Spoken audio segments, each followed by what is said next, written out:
혹시 여러분도 이런 경험 있으신가요? 며느리를 친딸처럼 아껴주며 8년을 키웠는데 돌아온 건 시댁은 남이잖아요. 라는 차가운 한마디였다면 말이에요. 안녕하세요. 저는 62세 김정화입니다. 오늘 제가 여러분께 들려드릴 이야기는 바로 제가 직접 겪은 실화입니다. 처음엔 며느리가 너무 예뻐서 친정어머니보다 더 잘해줬어요. 명절마다 음식 준비는 물론이고 조리원비에 육아까지 모든 걸 도와줬죠. 그런데 시간이 지날수록 이상하더라고요. 친정 생일엔 호텔 뷔페에 꽃다발까지 준비하면서 제 생일엔 연락 한 통 없었어요. 그래도 참았습니다. 며느리니까, 젊으니까 하면서 말이에요. 하지만 남편이 세상을 떠나고 재산 문제가 나왔을 때 며느리의 진짜 모습을 보게 됐어요. 장남이니까 더 많이 받아야 한다며 딸과 똑같이 나눠주겠다는 제 결정에 크게 반발했거든요. 그리고 둘째 임신했을 때 조리원비 지원을 당연하다는 듯이 요구하더라고요. 부탁이 아니라 요구였어요. 그때 저도 결심했습니다. 좋아, 너희 말대로 남처럼 지내보자고 말이에요.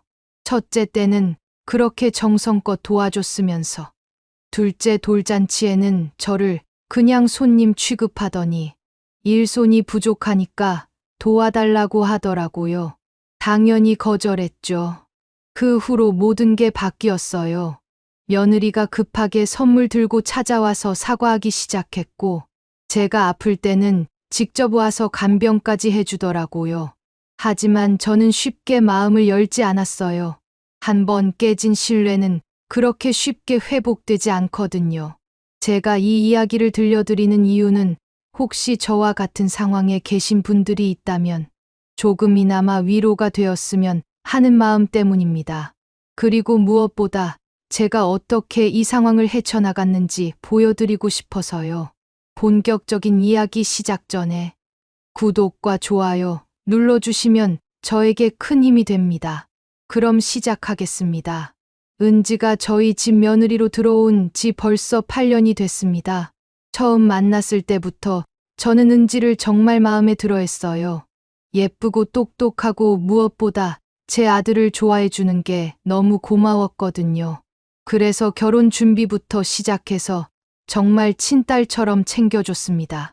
혼수 준비할 때도 제가 나서서 이것저것 다 챙겨주고 결혼식 때도 친정 부모님께 인사드리러 가서 앞으로 제가 딸처럼 잘 돌봐드리겠습니다 라고 말씀드렸어요. 그 말이 진심이었거든요. 결혼 초기 몇 년은 정말 좋았습니다.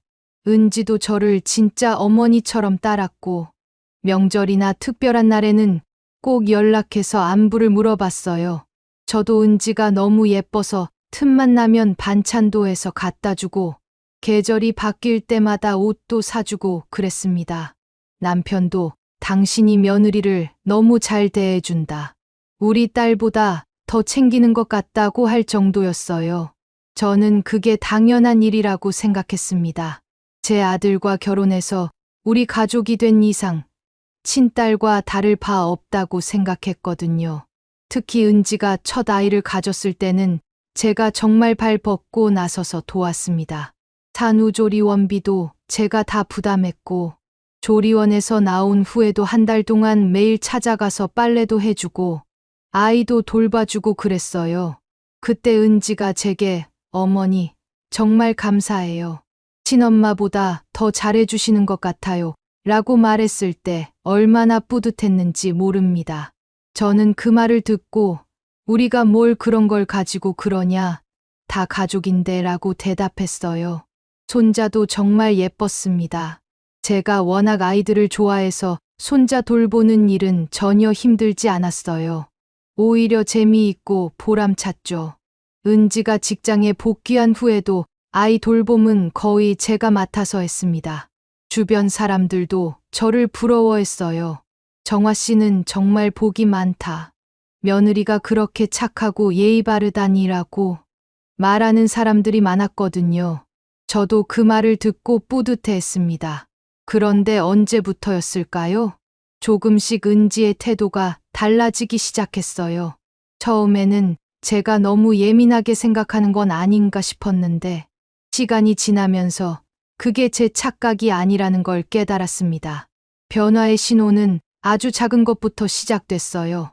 예전에는 제가 무슨 말을 해도 네, 어머니, 알겠습니다 라고 대답하던 은지가 점점 아, 그래요? 라는 식으로 대답하기 시작했거든요. 말투부터 달라졌어요. 그리고 가장 눈에 띄는 변화는 친정과 시댁을 대하는 태도의 차이였습니다. 처음에는 저도 신혼 초기니까 친정이 그리울 수 있지라고 이해하려고 노력했어요. 하지만 시간이 지나면서 그 차이가 너무 극명해졌습니다. 은지 어머니 생신 때를 생각해보면 지금도 화가 납니다. 일주일 전부터 어머니 생신 선물로 뭐가 좋을까요? 라고 남편한테 물어보고 백화점에 가서 비싼 화장품 세트를 샀다고 하더라고요. 그것도 모자라서 꽃다발까지 주문해서 직접 친정에 가서 드렸대요.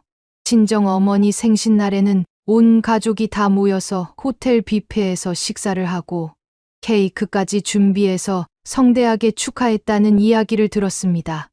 저는 그런 모습을 보면서 은지가 효녀구나. 좋은 일이야 라고 생각했어요. 그런데 제 생일은 어떻게 넘어갔는지 아세요? 생일 당일에 문자 메시지 하나 없었어요. 제가 먼저 오늘 내 생일인데 바쁘지? 라고 연락했더니 아, 어머니, 죄송해요. 회사 일이 너무 바빠서 깜빡했어요. 라고 하더라고요. 그래 놓고 그날 밤에 은지 SNS를 보니까 친정 가족들과 함께 찍은 사진이 올라와 있더라고요. 친정 동생 생일이라고 하면서 다 같이 카페에서 케이크 먹는 사진이었어요. 그 순간 정말 허탈했습니다. 제가 너무 예민하게 생각하는 건 아닌가 싶어서 남편한테 이야기했더니 그런 거 신경 쓰지 마. 젊은 애들은 다 그런 거야 라고 하더라고요. 그래서 저도 참았습니다. 하지만 마음속으로는 서운함이 계속 쌓여갔어요. 명절 때도 마찬가지였습니다. 추석이나 설날에 친정에 가서는 며칠씩 머물면서 온갖 음식을 해드리고 부모님께 안마도 해드리고 정말 극진하게 모셨어요. 그런데 시댁에 와서는 완전히 다른 사람이 되더라고요. 설거지 같은 건 절대 안 하고 음식 준비할 때도 저는 요리 못해요 라고 하면서 핸드폰만 보고 있었어요. 제가 은지야, 잠깐 이것 좀 도와줄래? 라고 하면 아, 네라고 대답은 하지만 표정이 영 좋지 않았어요. 그리고 결정적인 사건이 터졌습니다. 손자가 5살 되던 해 겨울이었어요. 제가 감기에 걸려서 몸살이 심하게 났는데 그때 은지가 며칠 손자 돌봄을 부탁할 수 있을까라고 연락이 왔거든요. 몸살이 나서 어렵겠다고 말하니 은지가 뭐라고 했는지 아세요? 어머니, 저도 회사 일이 바빠서 힘들어요. 오죽하면 제가 부탁하겠어요? 이래서 시댁은 남이라는 말이 나오는 거죠? 라고 하더라고요. 그 순간 정말 충격이었어요. 제가 그동안 은지를 어떻게 대했는데 그런 말을 들어야 한다니 제 귀를 의심했습니다. 뭐라고? 시댁은 남이라고? 라고 다시 물어봤더니 아, 그게 아니라 제 말은 하면서 얼버무리더라고요. 그때부터 제 마음이 정말 많이 아팠어요. 8년 동안 쌓아온 정이 한순간에 무너지는 느낌이었습니다. 저는 정말 은지를 친딸처럼 생각했는데 은지에게 저는 그냥 남이었던 거예요. 그날 밤에 남편한테 이 이야기를 하면서 울었습니다. 여보, 내가 뭘 잘못했을까? 내가 은지한테 부족한 게 있었나? 라고 물어봤더니 남편도 할 말이 없더라고요. 남편이 은지가 좀 철이 없나 보다. 시간이 지나면 나아질 거야 라고 위로해줬지만 저는 그 말이 마음에 와 닿지 않았어요. 이미 상처가 너무 깊었거든요. 그 후로도 비슷한 일들이 계속 반복됐습니다. 친정일에는 그 무엇보다 우선순위를 두면서 시댁일은 항상 뒷전이었어요. 제가 병원에 가야 한다고 했을 때도 바빠서 못 가겠다고 하면서 친정 어머니 병원은 회사 휴가까지 내가면서 따라갔다는 이야기를 들었을 때는 정말 화가 났습니다. 그런 상황이 계속되던 중에 남편이 갑자기 세상을 떠났습니다. 심장마비였어요. 아침까지도 멀쩡했는데 갑자기 쓰러져서 병원으로 옮겨졌지만 이미 늦었어요. 제 인생에서 가장 큰 충격이었습니다. 장례식 때 은지의 모습을 보면서 저는 또 한 번 실망했어요. 친정 식구들은 다 와서 도와주고 위로해줬는데 정작 며느리인 은지는 뭔가 의무적으로 하는 것 같았어요. 상주 역할도 대충 하고 문상객들께 인사할 때도 성의가 없어 보였습니다. 그리고 남편 장례를 치르고 나서 한 달 정도 지났을 때예요. 재산 정리를 해야 해서 아이들을 불러서 이야기했습니다. 남편이 남긴 재산이 꽤 있었거든요. 부동산과 예금을 합쳐서 대략 5억 정도 되었어요. 저는 공평하게 딸과 아들에게 반씩 나누어 주기로 했습니다. 그런데 이 결정을 들은 은지가 크게 반발했어요. 어머니, 아버님이 생전에 장남인 남편에게 재산을 물려주고 싶어 하셨잖아요. 그래서 유언장도 써두셨고요 라고 하더라고요. 사실 남편이 유언장을 써둔 건 맞아요. 하지만 그 유언장에는 재산은 아내와 자식들이 상의해서 정하라고 되어 있었어요. 구체적으로 누구에게 얼마를 주라는 내용은 없었습니다. 그런데 은지는 그걸 자기 마음대로 해석하고 있었어요. 장남이니까 당연히 더 많이 받아야 하는 거 아니냐는 식으로 계속 주장하더라고요. 심지어 딸은 시집 갔으니까 아들이 부모를 책임져야 하는 거 아니냐는 말까지 했어요. 제가 그렇다면 지금까지 너희가 나를 얼마나 챙겨줬는지 생각해봐라 라고 했더니 할 말이 없더라고요. 그동안 제가 은지 가족을 위해 해준 게 얼마나 많은데 정작 저는 별로 챙김을 받지 못했거든요. 딸은 엄마 마음대로 하세요. 저는 엄마가 건강하고 행복하게 사시는 게 중요해요 라고 했어요. 그런데 은지는 끝까지 불만을 표했습니다. 형평성에 맞지 않는다느니 아버님 뜻과 다르다느니 하면서 말이에요.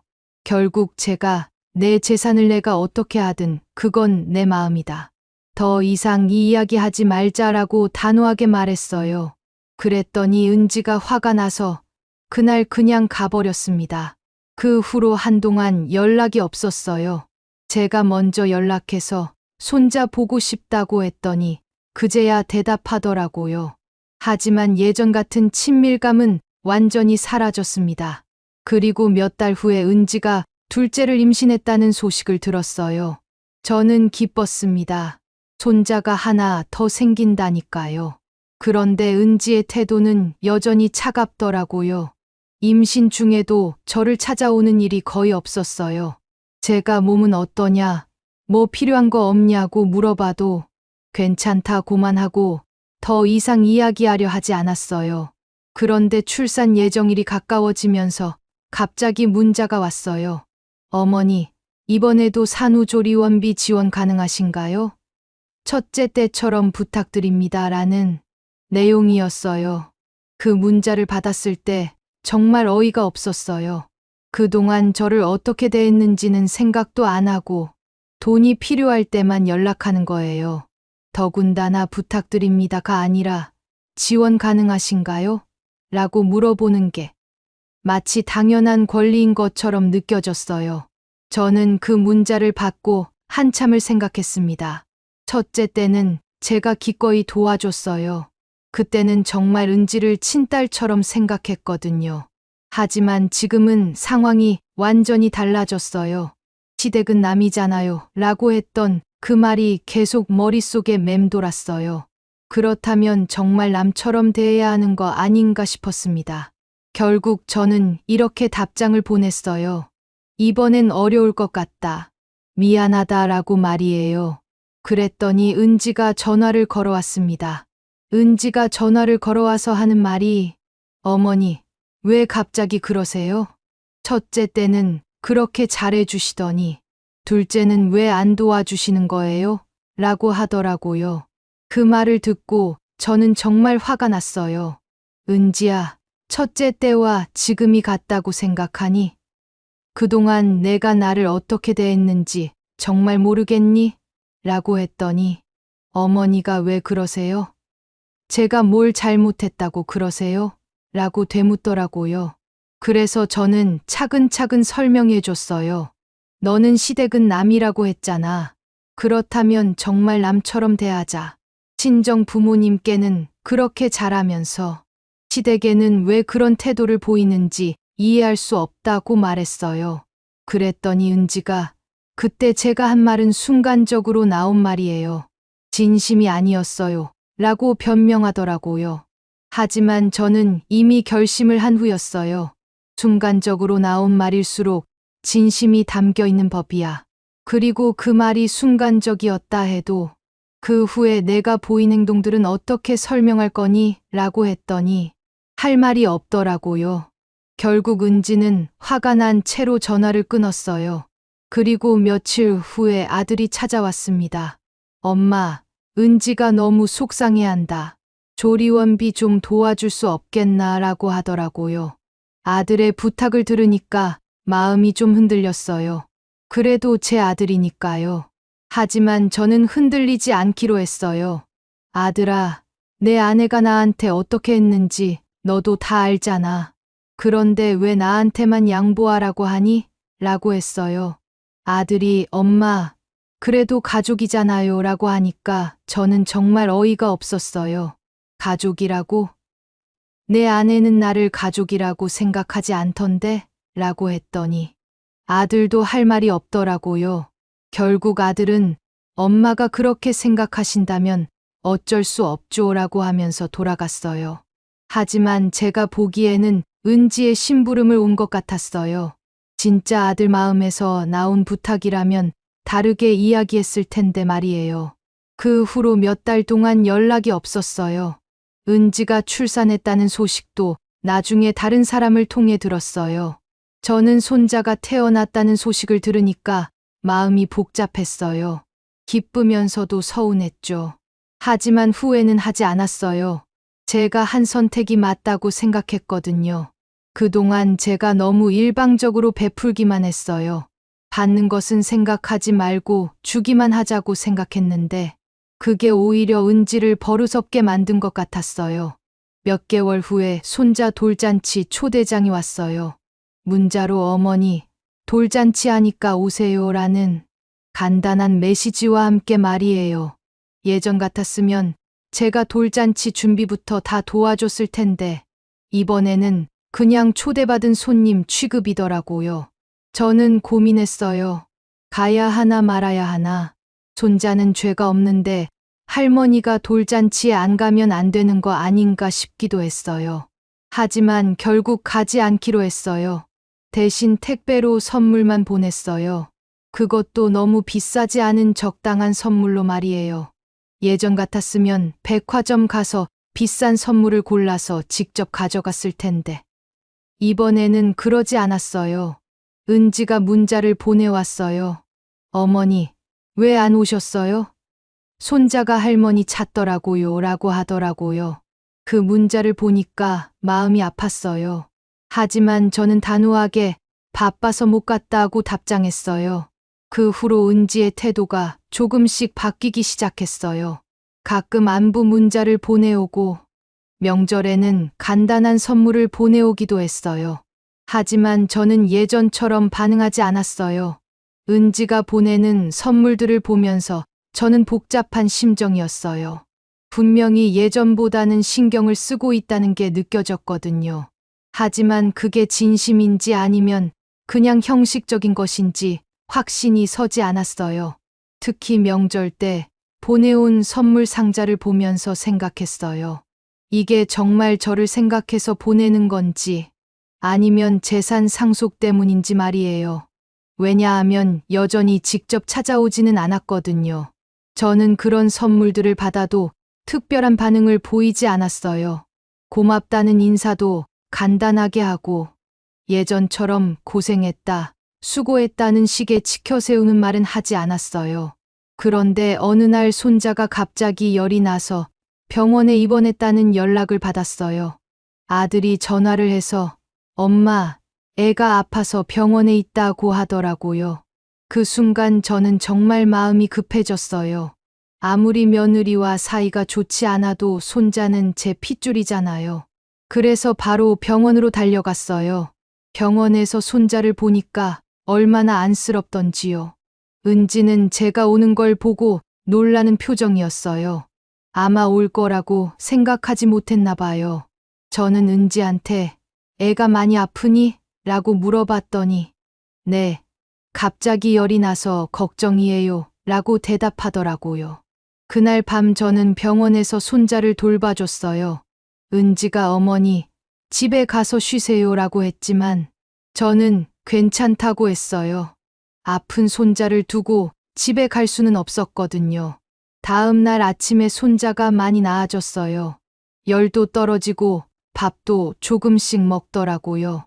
은지가 저한테 어머니, 어젯밤 고생하셨어요. 정말 감사해요. 라고 말했을 때 저는 복잡한 심정이었어요. 그 후로 은지의 태도가 조금 더 변했어요. 가끔 안부 전화를 하기도 하고 손자가 할머니 보고 싶다고 한다면서 연락을 하기도 했어요. 하지만 저는 여전히 선을 그었어요. 예전처럼 언제든지 와라. 할머니가 다 해줄게라는 식으로 대하지 않았어요. 대신 시간 되면 잠깐 보자는 정도로만 대답했어요. 은지도 그런 제 태도를 느꼈는지 함부로 부탁하지 않더라고요. 일주일 정도 지났을 때 은지가 갑자기 집 앞에 나타났어요. 손에는 비싼 선물 상자를 들고 있었고 둘째 아이를 안고 있더라고요. 저는 문을 열어주지 않고 인터폰으로 무슨 일이니? 라고 물어봤어요. 어머니, 죄송해요. 지난번에 제가 잘못 생각했어요. 어머니께 사과드리고 싶어서 왔어요. 라고 하더라고요. 하지만 저는 그 말을 쉽게 믿을 수 없었어요. 지금까지 얼마나 많은 실망을 했는데 말이에요. 선물은 문 앞에 두고 가렴. 오늘은 만나기 어려울 것 같다고 했더니 은지가 어머니, 제발 문 좀 열어주세요. 정말 진심으로 사과하고 싶어요. 라고 하더라고요. 그런데 그 모습을 보니까 조금 안쓰럽기도 했어요. 특히 아이를 안고 있는 모습을 보니까 말이에요. 그래서 문을 열어줬어요. 하지만 마음을 열어준 건 아니었어요. 은지가 들어와서 어머니, 정말 죄송해요. 그동안 제가 너무 어리석었어요. 라고 하면서 고개를 숙이더라고요. 그리고 앞으로는 정말 잘할게요. 어머니를 친엄마처럼 모실게요. 라고 하더라고요. 하지만 저는 그런 말을 몇 번이나 들었는지 몰라요. 그때마다 믿었다가 실망했거든요. 그래서 은지야, 말은 누구나 할 수 있어. 중요한 건 행동이야. 라고 했어요. 은지가 네, 어머니 말씀이 맞아요. 앞으로는 행동으로 보여드릴게요. 라고 하더라고요. 저는 그 말을 들으면서도 반신반의했어요. 정말 진심인지 아니면 그냥 형식적인 사과인지 확신이 서지 않았거든요. 그래서 그래, 알겠다. 시간을 두고 보자라고만 했어요. 그 후로 은지는 정말 달라졌어요. 일주일에 한 번씩은 안부 전화를 하고 가끔 반찬도 해서 가져다 줬어요. 명절 때도 시댁에 먼저 와서 음식 준비를 도와주고 설거지도 스스로 해주더라고요. 하지만 저는 예전처럼 쉽게 마음을 열지 않았어요. 한번 깨진 신뢰를 회복하는 건 정말 어려운 일이거든요. 은지가 잘해줘도 언제 또 돌변할지 모르지라는 생각이 들었어요. 그런 상황이 몇 달 계속됐어요. 은지는 계속 노력하는 모습을 보였고 저는 조심스럽게 지켜보는 상황이었죠. 그러던 중에 제가 건강검진을 받았는데 조금 이상한 결과가 나왔어요. 위에 용종이 발견됐다고 하면서 정밀 검사를 받아보라고 하더라고요. 그 말을 듣고 저는 겁이 났어요. 혹시 암은 아닐까 하는 생각에 밤잠을 못 이룰 정도였어요. 그 이야기를 아들한테 했더니 아들이 은지한테도 말했나 봐요. 그랬더니 은지가 바로 연락을 해왔어요. 어머니, 검사 언제 받으세요? 제가 같이 가겠어요 라고 하더라고요. 저는 괜찮다. 혼자 갈 수 있어 라고 했지만 은지가 아니에요. 제가 꼭 같이 가야 해요. 라고 고집을 피우더라고요. 그래서 결국 은지와 함께 병원에 갔어요. 검사를 받는 동안 은지가 계속 옆에서 걱정하는 모습을 보니까 조금 마음이 누그러졌어요. 연기를 하는 것 같지는 않았거든요. 정말 걱정하는 것 같았어요. 다행히 검사 결과는 양성이었어요. 그냥 나이가 들면서 생기는 자연스러운 현상이라고 하더라고요. 그 소식을 들었을 때 은지가 저보다 더 안도하는 모습을 보였어요. 병원에서 나오는 길에 은지가 저한테 말했어요.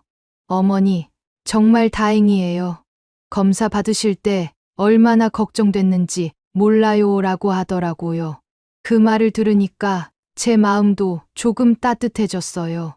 그날 저녁에 은지가 어머니, 오늘 저녁은 제가 해드릴게요 라고 하면서 음식을 준비해 줬어요. 그리고 앞으로는 정말 잘하겠어요.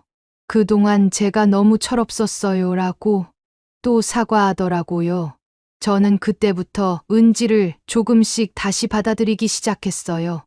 완전히 예전처럼은 아니었지만 그래도 며느리로서 최소한의 정은 나누기로 했어요.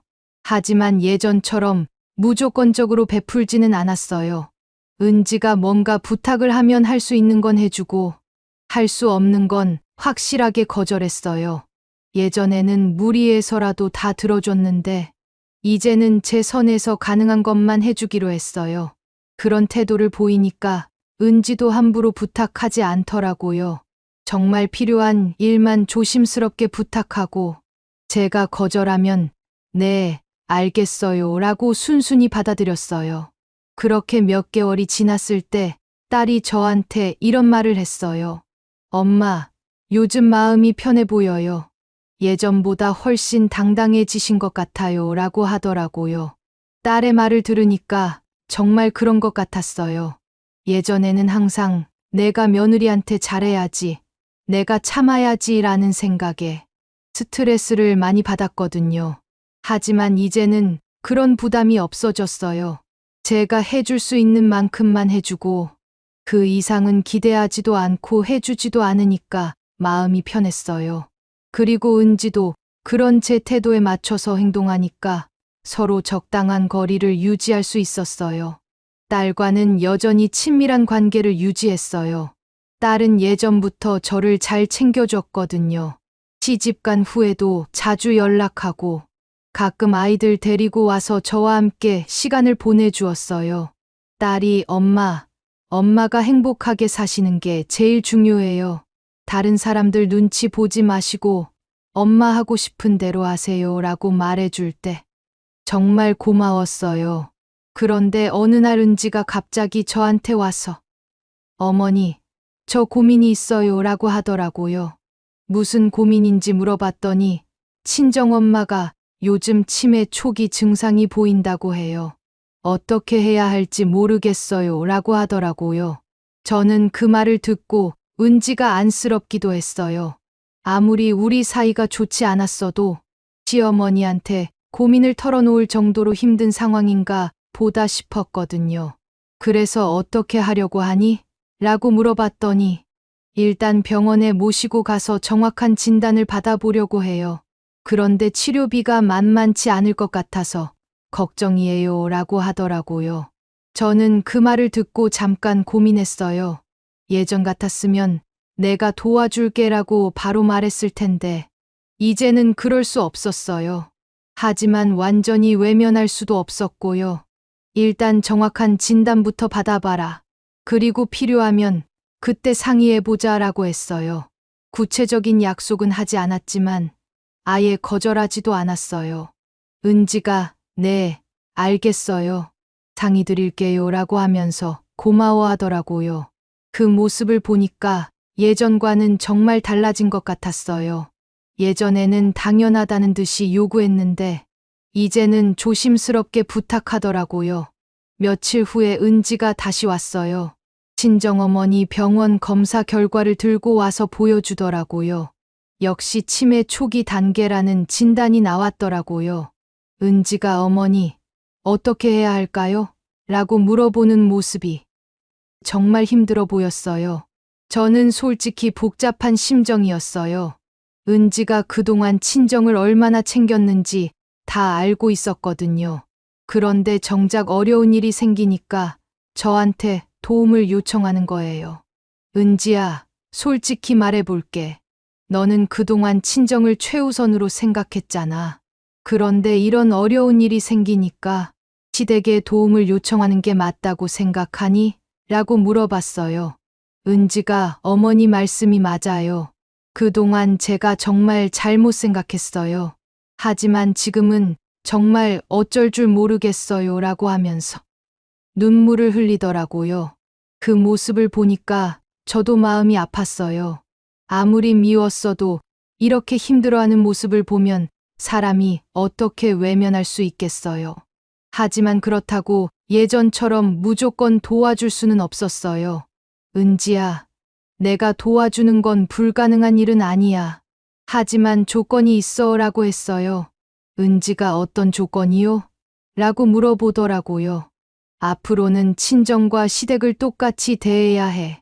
친정어머니 생신에 호텔에서 식사한다면 내 생일에도 똑같이 해야 하고, 친정에 용돈 드린다면 시댁에도 똑같이 해야 해라고 했어요.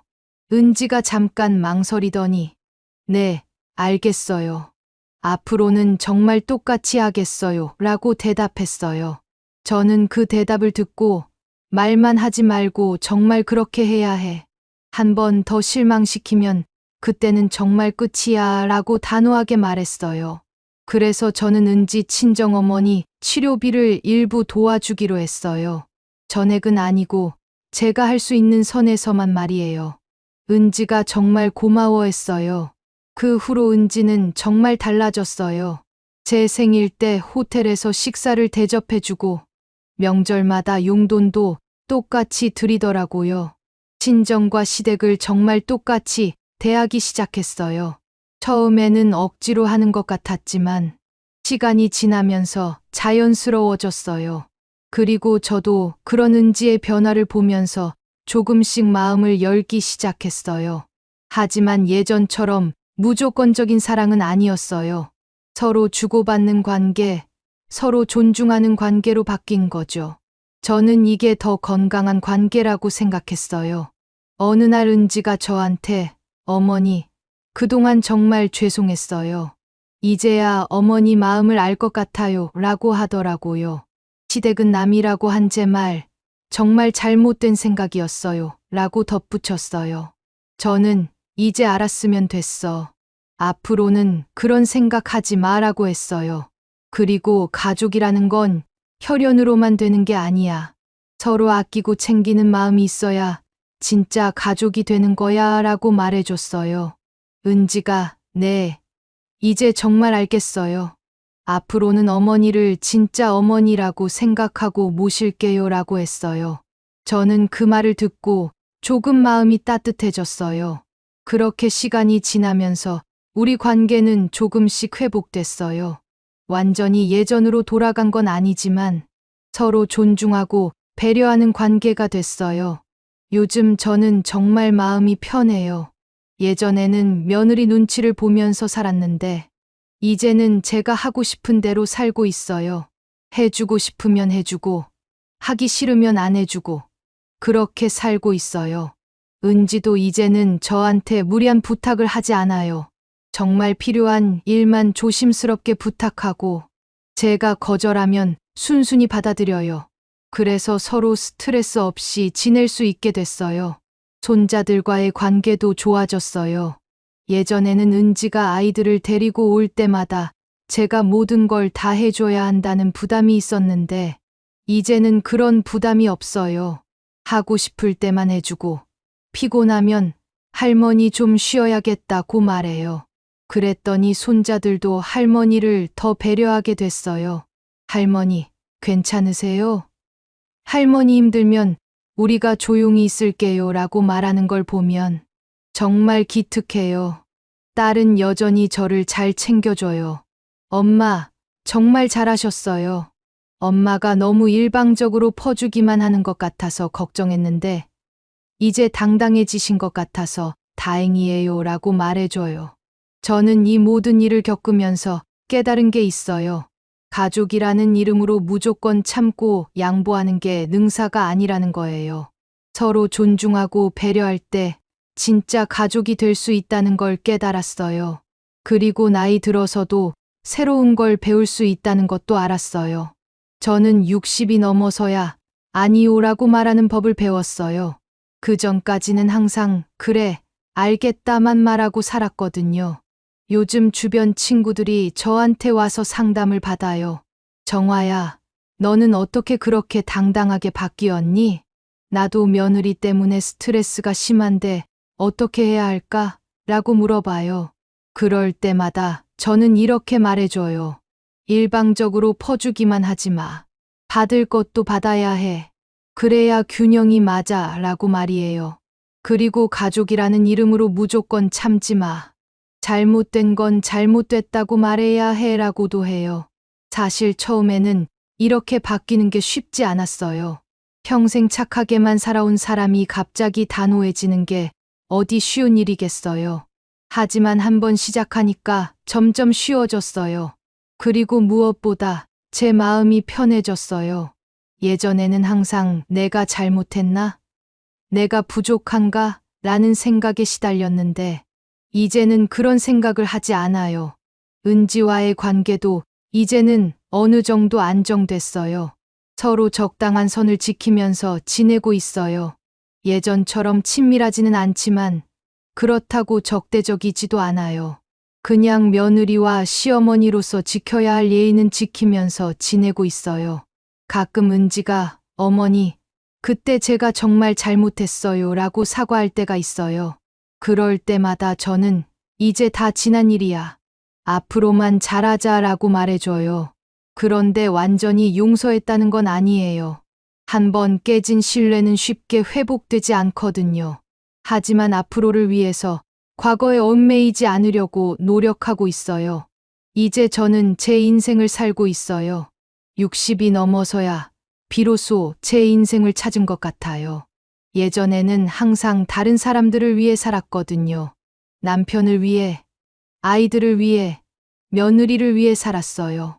하지만 이제는 저를 위해 살고 있어요. 하고 싶은 일이 있으면 하고, 하기 싫은 일은 안 해요. 누군가 저한테 무리한 부탁을 하면 당당하게 거절해요. 요즘 제 취미는 독서예요.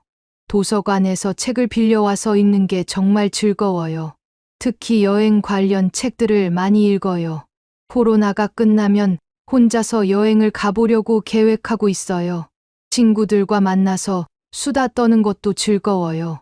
예전에는 항상 집안일 걱정, 가족 걱정에 마음이 무거웠는데, 이제는 그런 걱정 없이 친구들과 즐거운 시간을 보낼 수 있어요. 그리고 새로운 사람들도 만나고 있어요. 동네 복지관에서 하는 프로그램에 참여해서 비슷한 또래 분들과 친해졌어요. 서로의 고민도 나누고 함께 운동도 하고 정말 즐거워요. 특히 저와 비슷한 경험을 한 분들이 많아서 서로 위로가 돼요. 우리 나이에 이제야 자기 인생을 찾았네라고 하면서 웃어요. 그러면서 그래도 늦지 않았어 라고 서로 격려해줘요. 요즘 은지는 정말 많이 달라졌어요. 예전과는 180도 다른 사람이 됐다고 해도 과언이 아니에요. 친정과 시댁을 정말 똑같이 대하고 저한테도 예의를 지켜요. 얼마 전에는 제가 감기에 걸렸을 때 은지가 직접 와서 죽을 끓여줬어요. 그리고 어머니, 아프실 때는 꼭 연락하세요. 제가 바로 달려올게요 라고 하더라고요. 그 모습을 보면서 저는 생각했어요. 사람은 정말 변할 수 있구나 하고 말이에요. 물론 완전히 예전으로 돌아간 건 아니지만 그래도 서로 존중하는 관계가 된 것 같아서 다행이에요. 아들도 이제는 저와 은지 사이에서 균형을 잡으려고 노력해요. 예전에는 항상 은지 편만 들었는데 이제는 공정하게 판단하려고 해요. 엄마 말씀도 맞고 은지 말도 맞다면서 중재하려고 노력하더라고요. 손자들과의 관계는 오히려 더 좋아졌어요. 예전에는 제가 모든 걸 다 해주려고 하니까 아이들이 당연하게 여겼는데 이제는 할머니가 해주시는 걸 고마워해요. 할머니, 고마워요. 라는 말을 자주 들으니까 더 예뻐요. 그리고 제가 피곤하다고 하면 할머니 쉬세요라고 말하는 것도 기특하고요. 딸은 여전히 제 든든한 지원군이에요. 엄마, 정말 잘하셨어요. 이제야 엄마다운 모습을 보는 것 같아요. 라고 말해줄 때 정말 고마워요. 딸이 있어서 얼마나 다행인지 몰라요.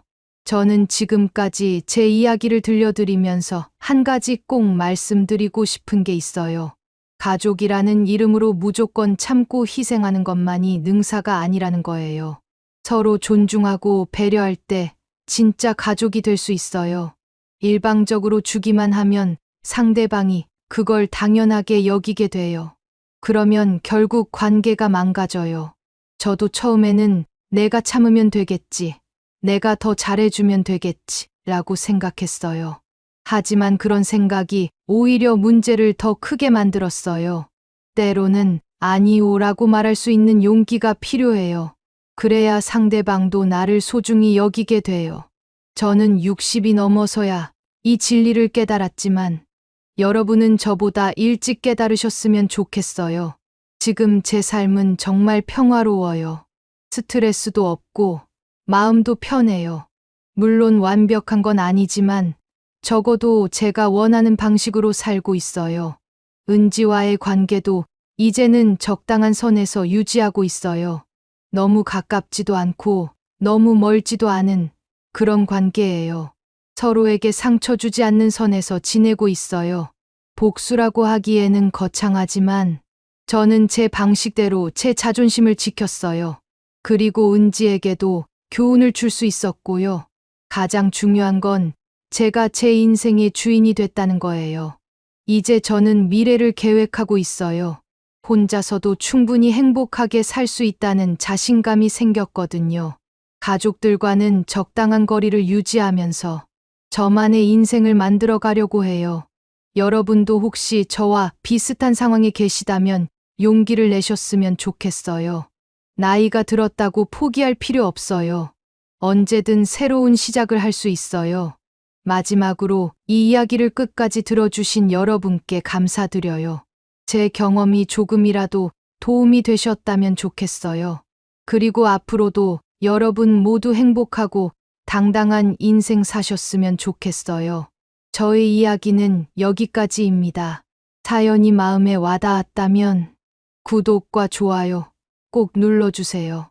그리고 댓글로 여러분의 생각도 나눠주세요. 여러분의 앞날에 항상 행복과 건강이 함께하길 바랍니다. 사연세상이었습니다. 감사합니다.